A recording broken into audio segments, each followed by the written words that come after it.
ሰላም ሰላም እንዴት ናችሁ? የቻናል ቤተሰቦች የማታውቁኝ ካላችሁ እኔ ትዕግስት ነኝ።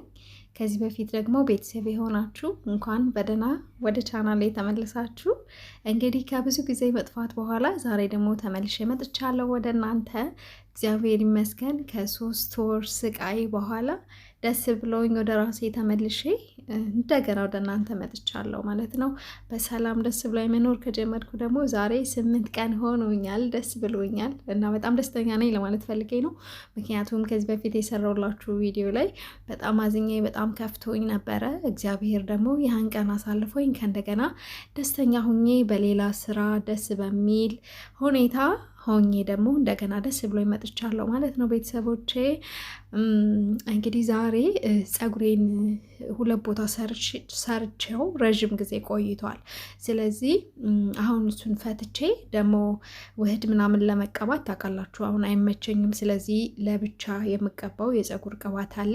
እሱን እየቀባው አናቴ ድርቅ ስላለ ማሳጅ እያደረግኩኝ እስኪ ምን ገጠመኝ በዚህ 3 ወር ውስጥ ምን አይነት ውጣ ውረድ አለፍኩ የሚለውን ደግሞ እያጫወትኳችሁ በዛውንም ፀጉሬን ፈታለው፣ ፀጉሬን ታጠባለው፣ ቅባት እቀባለሁኝ።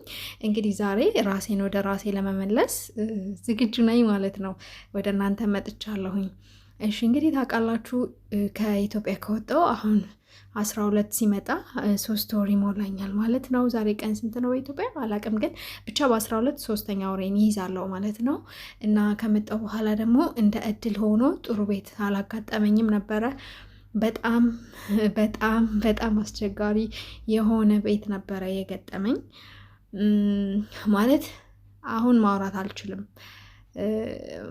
አልችልም እንገጥሞኝ እንደነበር ብነግራችሁ ማለት ተአምር ነው፣ ግን የምናገርበት ቀን ይኖረኛል። አሁን ግን ሰዓቱ ጊዜው አይደለም እና ለዛ ነው ዝም እምላችሁ። እንደገና እኔም ራሴ ካሰብኩትና ወደኋላ ከተመለስኩኝ ጥሩ ሁኔታ ላይ ስለማልሆን ማለት ነው ጥሩ ነገር አይኖረኝም። ለዛ ማሰብ አሁን አልፈልግም። ግን የሆነ ቀን ኃይል ሰብስቤ እና ያለውበት ሁኔታ ደግሞ የበለጠ ሲመቻችልኝ አጫውታችኋለሁ። እንግዲህ እዚህ ጋር የምታዩት ቅባት ሰዎች ፀጉራቸውን ከታጠቡ በኋላ ይቀቡታልኝ። እኔ ግን ፀጉሬን ሳልታጠብ ነው የምቀባው ይሄን ቅባት ማለት ነው።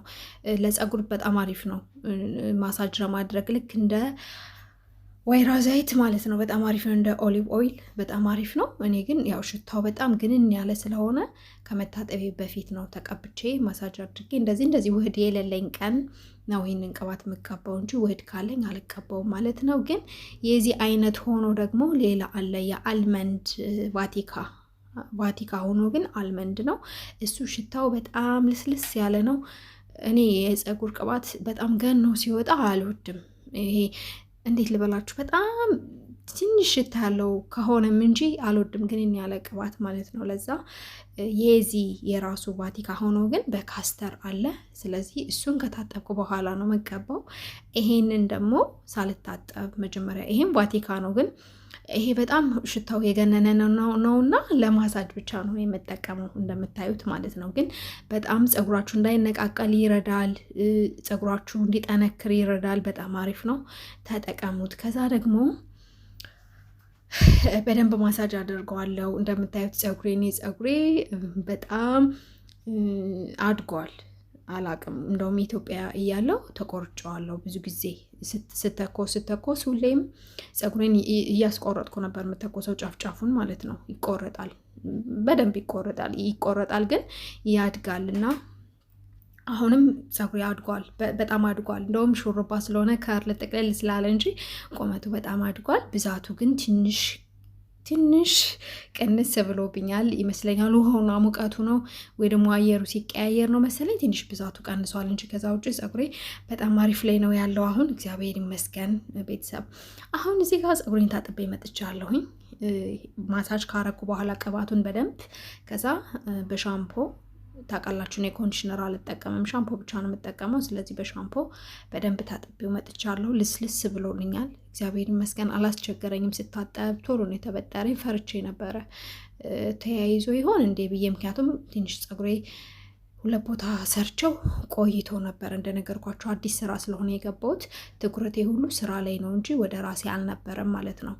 ይሄን ቅባት ነው ያልኳችሁ። ቫቲካ አልመንድ ማለት ይሄ ነው። የአልመንዱ የካስተር ሶሪ ይቅርታ፣ የካስተር ነው ይሄ። እሺ ቫቲካ ሆኖ ካስተር ነው። ስለዚህ ይሄንን ውስጡን እቀባዋለሁ ማለት ነው። ሽታው በጣም ደስ ይላል፣ ቅልል ያለ ነው። ከዛ ግን ለፀጉሬ በጣም ደግሞ ጫፉ መንታ እንዳያወጣና እንዳይበጠስ እንደዚህም ደግሞ ሁለት ቦታም ሰርቸው ረዥም ጊዜ ሲቆይ ምንም ያልሆነው ፀጉሬ ይሄንን የፀጉር ፉድ ስለመጠቀም ነው ማለት ነው። ይሄ ሄር ፉድ ነው የሚለው ራሱ ጽሁፉ ሄር ፉድ ነው። ስለዚህ ይሄንን ሄር ፉድ እየገዛችሁ ተጠቀሙት። የኮኮናት ሄር ፉድ ነው። እሺ ኮኮናት ነው ግን ሄር ፉድ ነው። በጣም አሪፍ ነው። ፀጉሬ ምንም ሳይሆን ሌላ ጊዜ ፀጉሬ በጣም ይወጣ ነበረ። አሁን ረጅም ጊዜ ቆይቶ እንኳን አበጥሬ ስታጠበው ምንም አልወጣም ፀጉሬ። ስለዚህ ይሄንን ሄር ፉድ ተጠቀሙት፣ ትወዱታላችሁ። በተለይ ጫፉ መንታ እያወጣ የሚያስቸግራችሁ ፀጉራችሁ ብጥስ እያለ ይሄ ስንጥቅ የሚል ካለ ይሄንን ፀጉራችሁን በቁመቱ ተቀቡት። እኔ ጭቃ ቅባት ቆዳዬን አላስነካም፣ የፀጉሬን ጫፍ ብቻ ነው። ስለዚህ የፀጉሬን ጫፍ ተቀብቸው ደግሞ በጣም ተስማምቶኛል። ከአንድም 2-3 ስለተጠቀምኩት ፀጉሬን ለውጥ ስላየውበት ነው ይሄንን እምላችሁ። ልክ እንደ ብሉ ማጂክን በጣም ወደዋለሁ ታውቃላችሁ አይደል? ብሉ ማጂክ ለረጅም ጊዜ ብሉ ማጂክ ነው የምጠቀመው።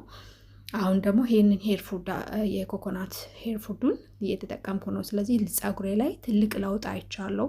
በጣም አሪፍ ነው። ሁላችሁም ተጠቀሙት። እና እንግዲህ ቤተሰቦቼ አሁን ደግሞ እስኪ አንዳንዴ ትንፋሽ እጥር ይለኛል ሳወራና ምን ሆና ነው ትዕግስት እንዳትሉ፣ ጥሩ ሁኔታ ላይ ስላልነበርኩ ነው። እሺ አሁን ግን ጥሩ ሁኔታ እየተመለስኩ ነው። እንደነገርኳችሁ 7 ቀን 8 ቀን ነው ዛሬ ወደ ጥሩ ሁኔታ እየተመለስኩ ያለሁትና ለዛ ነው ቶሎ ስተነፍስ ምን ሆነሽ ነው ምናምን እንዳትሉ፣ ደህና ነኝ ለማለት ነው።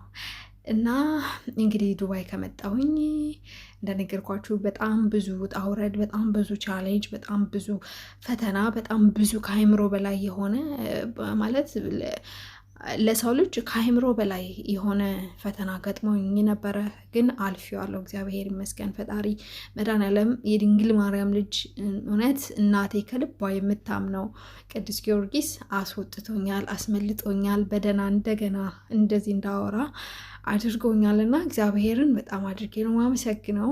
ከዛ ግን እህቶቼ ይህንን ቪዲዮ ፀጉሬን የፀጉር ብቻ እንዲሆን አልፈለግኩም። ይሄን ያያችሁ ግን ቮይሱ የበለጠ እንዲጠቅማችሁ ነው የምፈልገው። ይሄን ቮይስ በደንብ እንድታዳምጡት ነው የምፈልገው። እንደዚህ ከኢትዮጵያ መታችሁ ሰው ቤት ምትገቡ፣ ከቢሮ መታችሁ ወደ ስራ የምትገቡ ልጆች አሁን ላይ ቢሮ ታውቃላችሁ ስልክ አይሰጡም። ስትገቡ ባዶ እጅ ነው የሚያስገቡት። ከ5 ቀን በኋላ ነው የሚመጣው ይላሉ ግን ከወር ምናምን ነው የሚመጣላችሁ እነሱ እንደዛ ይላሉ እንጂ። ስለዚህ እባካችሁ ስልካችሁን ሳትይዙ የትም አትሄዱ። ከዛ ውጭ ደግሞ ስልካችሁ እንኳን አልሰጣችሁ ቢል ስልክ ቁጥር በወረቀት ጽፋችሁ በኪሳችሁ ያዙ። ቅርብ የሆነ ቦታ ላይ ያዙ።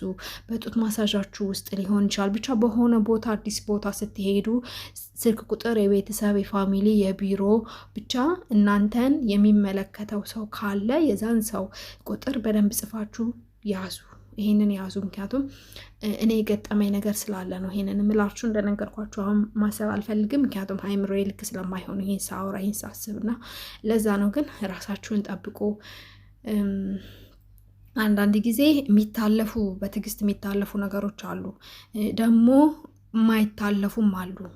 ስለዚህ አብዝቶም ትዕግስተኛ መሆን አብዝቶም በበደል ውስጥ መቆም ጥሩ አይደለምና የውሳኔ ሰው ሆኑ ነው ምላችሁ ራሳችሁን ስለምትጎዱ። ምክንያቱም እኔ መጀመሪያ የገባሁበት ቤት ታግሼ እሰራለሁ ብዬ ይሄ እየተገፉ መታገስ የለም የዛን ያክል ነበረ የሆንኩትኝና ያ ግን ራሴን ጎርቶኝ አግኝቼዋለሁና ከእናንተ የሚበልጥ አንድም ነገር የለም። አላማ እቅድ ይኖራችኋል። ለዛ ነው ጎንበስ የምትሉት። ግን ጎንበስ ማለታችሁ ደግሞ ገደብ ሊኖረው ይገባል። የእናንተን ደህንነት ጤና የሚነካ ከሆነ ምንም ነገር ሊቀር ይችላል። ምክንያቱም እኛ ደህና ስንሆን ነው አላማችን ማሳካት የምንችለው እንጂ ዛሬ እኛ ተጎድተን ለአላማችን ብለን አላማችን ከተሳካ በኋላ እኛ ምንጠፋ ከሆነ ምንም ጥቅም የለውም። ስለዚህ መጀመሪያ ራሳችሁን አስቀድሙ። ያሳለፍኩት እኔ ይሄንን እንድማር ስላደረገኝ ማለት ነው። ከዛ ደግሞ ወጥቼ እንደነገርኳችሁ ሌላ ቤት ሄጄ ደግሞ ሌላ ከአይምሮ በላይ የሆነ ፈተና ገጥሞኛል። እንደነገርኳችሁ እግዚአብሔር እንደገና እየመሰከርኩ እንድናገር የሚያደርግ ፈተና ሰጥቶኝ ግን አሳልፎኛል። እግዚአብሔር ይመስገን። የእግዚአብሔርን ኃይል አይቼበታለሁ። እግዚአብሔርን ካመናችሁ ምንም አይነት ማዕበል ምንም አይነት ነገር ቢመጣ ማስወጣት ማስመለጥ እንደሚችል እንደማይጨክን የምር የበለጠ በሃይማኖቴ እንድጸና ደግሞ አድርጎኝ ነው ያለፈው። ግን መቼም ከአይምሮ አይወጣም። ብቻ ግን አልፌዋለሁ እና ያንን በደንብ አጫውታችኋለሁ። እኔም ግን ራሳችሁን ጠብቁ ነው የምላችሁ። ራሳችሁን ጠብቁ። ከእናንተ በላይ ምንም ነገር የለም።